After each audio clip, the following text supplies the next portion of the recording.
नमस्कार मित्रों, राधे राधे। वैदिक कल्चर में आपका स्वागत है। आज हम आपके सामने उपस्थित हैं मृत्यु से जुड़े हुए कुछ ऐसे रहस्य जो शायद ही किसी को पता होंगे कि मृत्यु के समय ऐसे कौन कौन से कार्य करने चाहिए जिससे मरने वाले व्यक्ति की मुक्ति का उपाय आप कर सके। तो आइए जानते हैं। हमारे साथ में बनवारी भाई जी और हम इनसे चर्चा करेंगे कि मृत्यु के समय ऐसा कौन सा कार्य करें जिससे जीवात्मा की मुक्ति संभव हो सके। यदि किसी कारणवश उसकी मुक्ति नहीं हो रही है तो उसकी मुक्ति का हम ऐसा कौन सा उपाय करें जिससे उसकी मृत्यु जो है मोक्ष को प्रदान हो सके। जी राधे राधे बनवारी जी। जय श्री राधे। तो जैसे कि हमने आपसे जनता से सबसे प्रश्न कर ही लिया है कि मृत्यु के समय ऐसे कौन कौन से कार्य करें जिससे कि जो है मरने वाले की व्यक्ति की मुक्ति का उपाय हो सके। जी जी। नमः पार्वती पतये हर हर महादेव।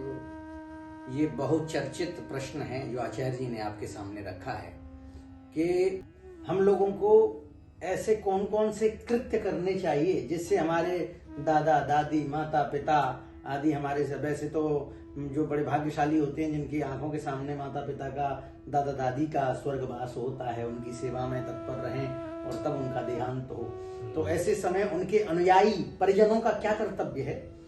तो सबसे प्रमुख कर्तव्य तो ये है कि अगर कोई वस्तु नहीं हो तो सबसे सुलभ है, सब सुलभ सब दिन सब देशा और सादर सेवत समन कलेशा, वो भगवान का हरिनाम संकीर्तन। हरिर नाम हरिर नामैव केवलम और कलौ नास्त्येव नास्त्येव नास्तेव गति रन्यथा। भगवान का नाम ही एक ऐसा है जिसका उच्चारण करने मात्र से, लिखा है प्राण प्रयाण समये यस्य नाम सकृत स्मरन नरस्तीर्त्वा भवाम्बोधि मपारम याति तत्पदम।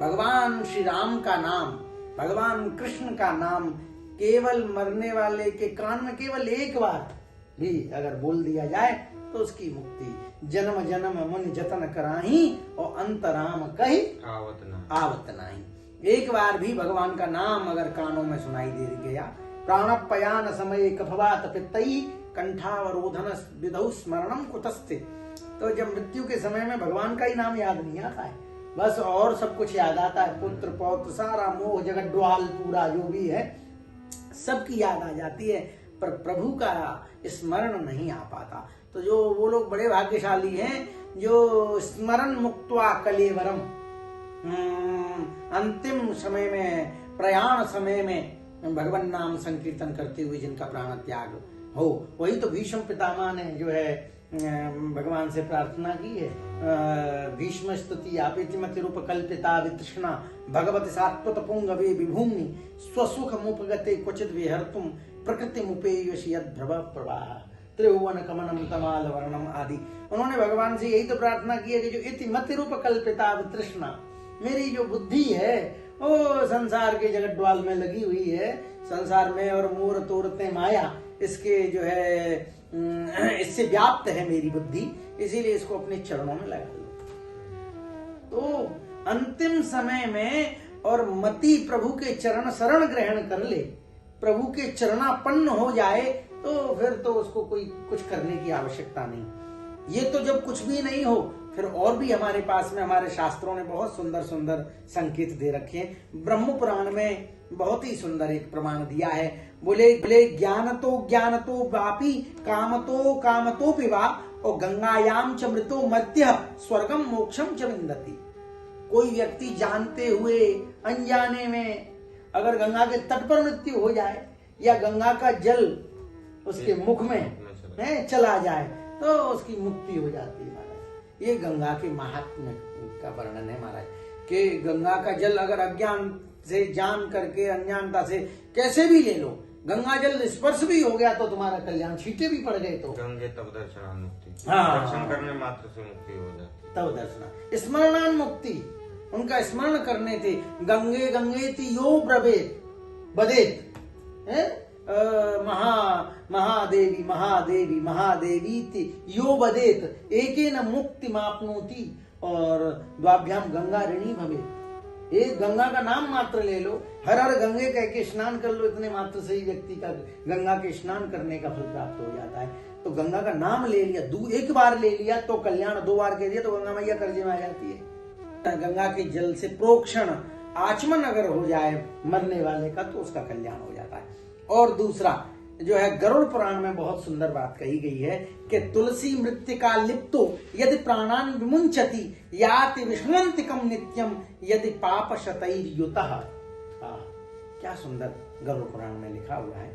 बोले तुलसी मृत्तिका लिप्तो, तुलसी पौधा जो है उसकी जड़ की मिट्टी से यदि चंदन लगा दिया जाए, शरीर पर लेप कर दिया जाए और उस व्यक्ति के यदि प्राणान विमुंचति, ऐसा व्यक्ति प्राणों को त्याग दे, याति विष्णुवंतिकम नित्यम, उसको विष्णु वैकुंठ लोक की प्राप्ति हो जाती है महाराज। यदि पापैर शतैरपि, 100 करोड़ों भी पाप किया हुआ हो व्यक्ति, जैसे हरति पापानि दुष्ट चित्तैरपि स्मृतः अनिच्छयापि संस्पृष्टः दहत्येव हि पापकः। जैसे रुई के सुमेरु जैसे पहाड़ को और अग्नि की एक चिंगारी जला करके भस्म कर देती है, ऐसे ही तुलसी के काष्ठ, तुलसी के जड़ की मृत्तिका मरने वाले के शरीर पर लेपन कर दिया जाए तो करोड़ों पाप किया हुआ व्यक्ति भी मुक्त हो सकता है। ये तुलसी के काष्ठ का। एक और पद्म पुराण का बहुत सुंदर वर्णन दिया गया है कि मृत्तिकाले तु संप्राप्ते तुलसी तरु चंदनम। यदि कोई व्यक्ति मरणासन अवस्था में और तुलसी की काष्ठ, तुलसी की लकड़ी की माला तो पहनी हो, पर अगर उसकी काष्ठ का चंदन घिस करके अगर उसके शरीर पर लेपित कर दिया तो भवेच्च यस्य देहि तु हरिर् भूत्वा हरिं व्रजेत्, उसकी जो है भगवान का पार्षद बन जाएगा, वो चतुर्भुज रूप धारण करके भगवान के धाम को जाएगा। ऐसा पद्म पुराण में वर्णन लिखा हुआ है। शुद्ध तत्व नाम के ग्रंथ में लिखा हुआ है कि तुलसी कानने जंतुर यदि मृत्युर्भवेत् क्वचित्। इसलिए हमारे धर्म में कहते हैं कि तुलसी के घर में पौधा होना चाहिए। जिस घर में तुलसी का पौधा है वहां प्राण त्याग हो जाए, भले ही काष्ठ तुलसी दल मुंह में गया हो या नहीं, गंगा जल गया हो या नहीं, केवल सामीप्य मात्र से भी मुक्ति हो जाती है। लिखा है तुलसी कानने जंतुर यदि मृत्युर्भवेत् क्वचित्, तुलसी के विरवे के समीप यदि किसी की मृत्यु हो जाए तो उसकी मुक्ति हो जाती है। और तुलसी कानन माने वृंदावन, वृंदावन धाम में आकर के यदि किसी की ओ काश्याम मरणान मुक्ति, काशी मुक्ति तो हो ही जाती है, पर तुलसी कानने जंतुर यदि मृत्युर्भवेत् क्वचित्, तुलसी के वन में वृंदावन में किसी की मृत्यु हो जाए। वृंदावन में तो कहा जाता है कि रज तो वृंदावन में जब मृत्यु होगी तो रज तो ऑटोमेटिक उसके लग जाएगी, तो उसकी मृत्यु तो वैसे ही मोक्ष को प्रदान करेगी। ब्रज में 3 तो रानी है, एक तो राधा रानी, एक ब्रज रानी, एक जमुना महारानी। ये तीनों रानियों का सानिध्य हो जाए, हैं? गंगा का तट हो या यमुना का वंशी वट हो, हैं? कैसे है मेरा सांवरा निकट हो जब प्राण तन से। गरुड़ पुराण में एक बहुत सुंदर लिखा हुआ है, प्रयाण काले यस्यास्य दीयते तुलसी दलम, मरणासन व्यक्ति को के मुख आस्य माने मुख में यदि तुलसी का दल यदि उसके मुख में डाल दिया तो निर्वाणम याति पक्षींद्र, हे पक्षींद्र, हे गरुड़, भगवान विष्णु कहते हैं उसका निर्वाण हो जाता है। निर्वाण माने मोक्ष, मुक्ति हो जाती है। पाप कोटि युतोपिवा, करोड़ों पाप किया हुआ व्यक्ति भी हो तो भी मुक्त हो जाता है।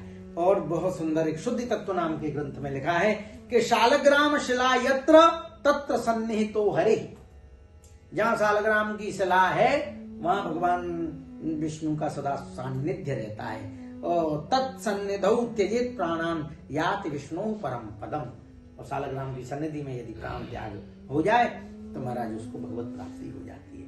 मगर ध्यान से सुनिएगा, शालग्राम चायजोन नहीं रख सकता, उसके लिए शालग्राम को केवल ब्राह्मण, वो ब्राह्मण भी कौन, जिसका विधि पूर्वक यज्ञोपवीत संस्कार आदि हुआ और नित्य प्रति संध्या वंदन। आजकल तो देखा कोई भी रख लेता है। नहीं, गलत है, वो पाप का भागी है, निषेध है।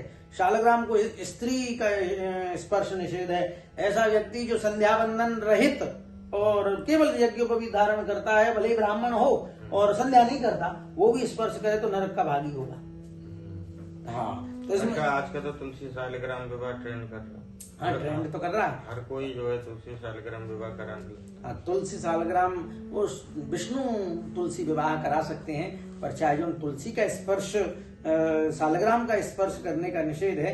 केवल आचार्य ब्राह्मण ही करे, और तब हो तो ठीक है, नहीं तो प्रायश्चित ही है, आपकी भागी। और लिखा हुआ है गरुड़ पुराण में कि शालग्राम शिलातोयम यह पिबेत बिंदु मात्रकम और स सर्व पाप विनिर्मुक्तो वैकुंठ भुवनम व्रजेत। जो शालग्राम भगवान के जल का, उनका चरणामृत, तो तीर्थ का पान करे। अकाल मृत्यु हरणम सर्व व्याधि विनाशनम विष्णोर्पादोदकम पीत्वा पुनर्जन्मन विद्यते। जो भगवान शालग्राम के शरणोदक को पान करता है उसका दोबारा जन्म नहीं होता।